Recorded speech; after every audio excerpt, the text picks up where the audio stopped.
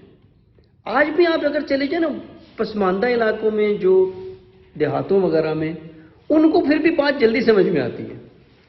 میں اکثر کہتا ہوں نا کہ بھئی یہ کوئی, وہ کسی نے کہا نا کہ فلاں شخص نا بڑا کیا تھا اصطلاح میں بھول گیا کہ وہ کسی نے پوچھا عاقل بندہ ہے, تو انہوں نے کہا کہ نہیں یہ تو انجینئر ہے.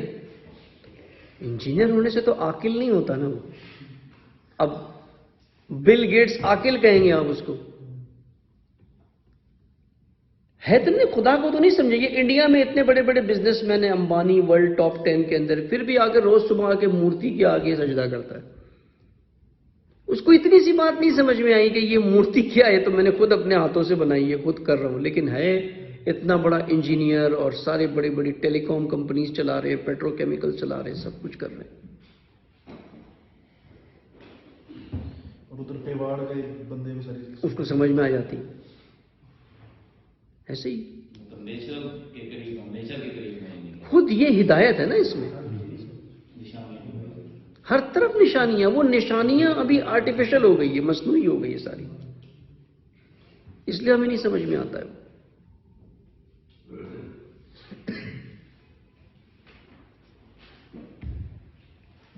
جی سر یہ بھی جو یو این میں وہ ہوئی ہے, ووٹنگ ہوئی ہے ریسنٹلی, یہ پرسوں ہی ہے رشیا کی, رشیا کے اس میں, تو اب آپ یہ دیکھیں کہ ہم ایک گورنمنٹ کو اپنے لیے یہاں پہ ہم سب آئیڈیل مانتے ہیں کہ جو ایرانی گورنمنٹ ہے, یہ جو بھی سسٹم ہے وہ بہت ہی آئیڈیل سسٹم ہے. تو آپ دیکھیں مگر جب سیاست کی بات آتی ہے تو انہوں نے رشیا کے اگینسٹ نہیں ووٹ کیا اس ریزولوشن میں, مطلب ایبسٹین کر دیا اس ریزولوشن سے. مطلب وہاں پہ ٹھیک ہے وہ پولیٹیکل بیک گراؤنڈ میں ایک چیز ہے, مطلب پڑھا ہے, میں دیکھا ہے, سمجھ آیا کہ کیا ہے وہاں پہ, کیوں رشیا نے اٹیک کیا, کیا ریزن. مگر وہاں پہ تو انوسنٹ لائف کا تو نقصان ہو رہا ہے نا سویلین کا, اور رشیا بمبارڈ کر رہے ہیں, ویڈیوز ہمارے پاس ہے کہ سویلین انفراسٹرکچر ٹارگیٹ ہوئے ہیں, ہوم ٹارگیٹ ہوئے ہیں, یہ ریزیڈینشیل ایریاز ٹارگیٹ ہوئے ہیں. تو وہاں پہ تو نہیں, مطلب یہ وہاں کیوں یہ کرائٹیریا نہیں کاؤنٹ ہو, وہاں پہ بھی ان کے اگینسٹ کرنے چاہیے. یہاں دو موضوعات ہیں نا آپ کے سوال میں. ایک موضوع تو خود رشیا اور یوکرین کا ہے کہ کون صحیح ہے, کون غلط ہے, کیا درست ہے نا, وہ ایک اپنی جگہ ہے. لیکن آیا جو مثال آپ نے ایران کی مثال دی نا, کہ ایران نے جو ڈیسیشن لیا کہ رشیا کا ساتھ, رشیا کے سپورٹ کرنا رشیا کو, یا اس کے اگینسٹ نہیں جانا, آیا یہ ڈیسیشن کی بنیاد کیا تھی؟ اس کی بنیاد آئیڈیالوجی تھی یا اس کی بنیاد مفاد تھا؟ یہ اصل موضوع یہ ہے نا یہاں پہ. پولیٹیکلی دیکھیں تو سیریا کے اندر ظاہری بات ہے رشیا نہیں, ہم اس آرگیومنٹ میں نہیں جاتے نا ابھی. میں آپ کو جو کہہ رہا ہوں نا, ہم اس آرگیومنٹ کو ایک طرف رکھتے ہیں. ممکن ہے ڈیسیشن ایران کا صحیح تھا, ممکن ہے ڈیسیشن غلط تھا, ٹھیک ہے, واٹ ایور اٹ از. لیکن اس وقت جو بیس ہے نا ڈیسیشن کا ساری دنیا میں صرف مفاد ہے. مگر وہ اب ممکن ہے مفاد کے لیے صحیح ڈیسیشن لے لیا, ممکن ہے مفاد کے لیے غلط ڈیسیشن لے لیا. جو الہی گورنمنٹ ہے جو اس کا ہم ذکر کرتے ہیں, اس میں تو مطلب مورالٹی ہوگا نا ہمارا کرائٹیریا, یا ایتھکس ہوگا کرائٹیریا ہمارے ڈیسیجنز کا, مفاد تو نہیں ہوگا. سلیکٹیو ہے نا, وہی میں کہہ رہا ہوں نا، مفاد کی سیاست اس وقت ساری دنیا میں رائج ہے. مثال ایران فلسطین پر تو بولتا ہے، یمن پر تو بولتا ہے، لیکن کشمیر پہ کچھ نہیں بولتا. انڈیا والے معاملہ وہ مفاد ہے وہاں تو ہے، یہ تو فیکٹ ہے. یہ کیا نام ہے؟ اب ہم تھوڑا جذباتی ہو جاتے ہیں نا، ہم ایران کو 14 معصوم کے بعد 15واں معصوم سمجھتے ہیں. یہ تو نہیں ہے نا، معصوم تو نہیں ہے ایک ملک. سر دیکھیے، جب ہم بہت زیادہ پروپیگیٹ کرتے ہیں نا عوام میں کہ یہی آئیڈیل سسٹم نہیں کیوں کرتے پروموٹ؟ آپ آئیڈیالوجی کو پروموٹ کریں نا، آپ ملک تو پروموٹ نہیں. لوگ کہتے ہیں کہ یہ اب یہ جیسے دیکھیں ایران میں آئیڈیالوجی اور ہے اپنی جگہ نظام ولایت، وہ ایک آئیڈیالوجی ہے جس کو امام خمینی نے پیش کیا، اجرا کیا، اس کی بقا بھی مقام معظم رہبری نے کی ہے اب تک.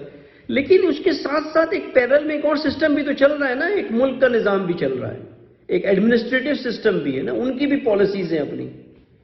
ٹھیک ہے، خود ایک فلا ہے وہاں پر کہ 2 سسٹم پیرلل میں چل پڑیں، ایک فلا ہے بہت بڑا جس کا بہت نقصان خود انہوں نے اٹھایا اتنے سالوں میں، جس کی وجہ سے ساری مشکلات آئی ہے. لیکن یہ ہے بہرحال آئیڈیل سسٹم تو نہیں ہے کہ ہم اس کو آئیڈیل بنا کر کے پیش کریں کہ یہ ہر چیز میں پرفیکٹ ہے اور ایک ریفرنس پوائنٹ ہے آپ کا کہ جو ایران میں ہوتا ہے وہی حق ہے. اس طرح سے نہیں. ایران میں جائے بے حجاب عورتیں بھی پھر نہیں ہوتی ہیں، اب ہوتی ہیں اس طرح سے چیزیں ہیں. بد ایجابی ہے، چلو بے ایجابی نہیں کہ بد ایجابی ہے. ایران میں سودی نظام بھی چل رہا ہے، آپ اس کو کتنا بھی کور کریں، یہ چیزیں تو ہیں نا وہاں بھی. وہ خود کہتے ہیں کہ ٹھیک ہے ٹائم لگے گا ہمیں، ابھی ایک محاذ دشمن سے لڑنا ہے، ایک طرف یہ کرنا ہے، اٹ ول ٹیک ٹائم. آہستہ آہستہ کر کے چیزیں درست ہوں گی. تو اس کو ہم آئیڈیل نہیں بنائے نا، ہم معیار کو اپنی آئیڈیالوجیکل معیار پر آ کر کے دیکھیں. ایسے ہی آئیڈیالوجی میں اقدار ہے، مورالٹی، یہی ساری چیزیں آئیڈیالوجی میں. اس کا بیس ہی ویلیوز ہیں کہ ویلیوز کیا ہے. اب جو رہبری کا سٹیٹمنٹ ہے وہ کچھ اور ہے. وہ بالکل وہ تو سمجھ کے آتا ہے نا. جب آپ UN میں جاتے ہیں تو ایک ڈپلومیسی کے طور پہ جا رہے ہیں نا، وہاں پر پھر آپ آئیڈیالوجی کو بھول جاتے ہیں وہاں نا، وہاں آپ ڈپلومیسی کو دیکھتے ہیں. آئیڈیالوجی کو دیکھیں تو ایران کو نیگوشیٹ ہی نہیں کرنا چاہیے نیوکلیئر ڈیل پہ. اگر آئیڈیالوجیکل پرنسپلز پہ جائیں کرنا ہی نہیں چاہیے نیگوشیٹ. اب جب مفاد ہے بیچ میں کہیں نہ کہیں تو کمپرومائز بھی کر لیتے ہیں.